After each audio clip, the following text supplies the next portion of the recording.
بسم اللہ الرحمن الرحیم۔ شروع کرتا ہوں اللہ تعالیٰ کے نام کے ساتھ جو بڑا مہربان نہایت رحم کرنے والا ہے۔ سیدنا ابو ہریرہ رضی اللہ عنہ نے کہا کہ نبی کریم صلی اللہ علیہ وآلہ وسلم نے فرمایا، مجھے یہ آرزو نہیں کہ احد کا پہاڑ میرے لیے سونا ہو جائے اور 3 دن سے زیادہ میرے پاس 1 دینار بھی باقی رہے مگر وہ دینار کہ وہ اپنے کسی قرض خواہ کو دینے کے لیے اٹھا رکھوں۔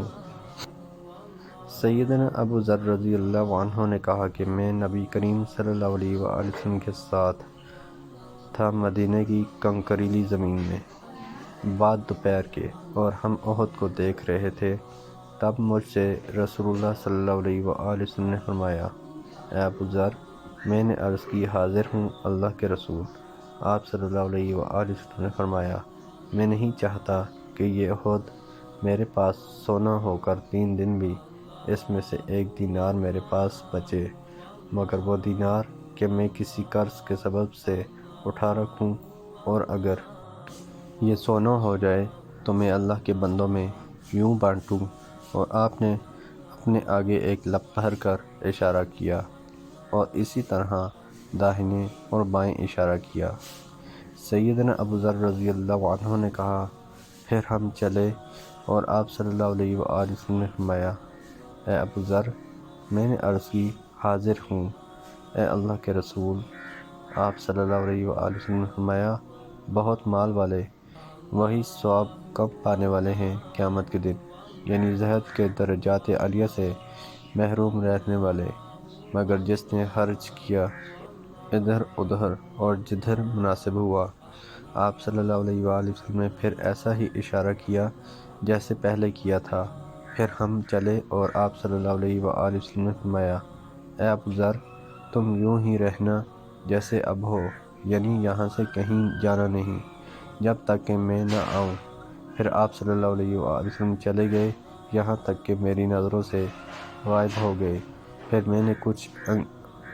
میں نے کچھ گنگناہٹ اور آواز سنی اور دل میں کہا کہ شاید رسول اللہ صلی اللہ علیہ وآلہ وسلم کو کوئی دشمن ملا ہو، اور میں نے ارادہ کیا کہ آپ صلی اللہ علیہ وآلہ وسلم کے پیچھے جاؤں۔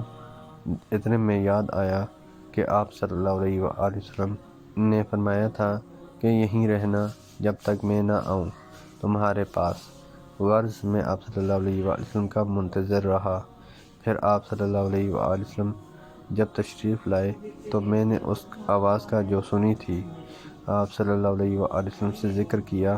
آپ صلی اللہ علیہ وآلہ وسلم نے فرمایا، وہ جبرائیل علیہ السلام تھے، ان کے اوپر سلامتی ہو، اور وہ میرے پاس آئے اور انہوں نے فرمایا، جو مرے آپ صلی اللہ علیہ وآلہ وسلم کی امت میں سے اور شریک نہ کیا ہو، اس نے اللہ کا کسی چیز کو، یعنی پنجہ، شدہ، جھنڈے، نیزے، گرو چیلے، نبی و بھوت و پری کو، اور جنت میں جائے گا، یعنی اپنے گناہوں کی سزا پانے کے بعد، یا انبیاء و اولیاء کی شفاعت، یا ارحم الراحمین کی رحمت کاملہ کے سبب سے بخشے جانے کے بعد۔ میں نے کہا، اگرچہ اس نے زنا کیا ہو اور چوری کی ہو؟ جبرائیل نے کہا، اگرچہ اس نے زنا کیا ہو اور چوری بھی کی ہو۔ سیدنا ابو ہریرہ رضی اللہ عنہ نے نبی صلی اللہ علیہ وآلہ وسلم سے روایت کی کہ اللہ تعالیٰ فرماتا ہے، اے آدم کے بیٹے، خرچ کر کہ میں بھی تیرے اوپر خرچ کروں۔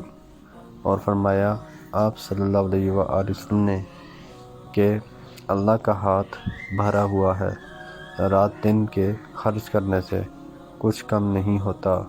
محترم دوستو، اللہ تعالیٰ سے دعا ہے اللہ تعالیٰ ہمیں ان حدیث پر عمل کرنے کی توفیق عطا فرمائے۔ اللہ تعالیٰ ہمیں دونوں جہانوں میں کامیابیاں عطا فرمائے، آمین یا رب العالمین۔ ویڈیو کو ثواب کی نیت سے زیادہ شیئر کریں۔ جزاکم اللہ خیرا کثیرا۔ السلام علیکم ورحمۃ اللہ وبرکاتہ۔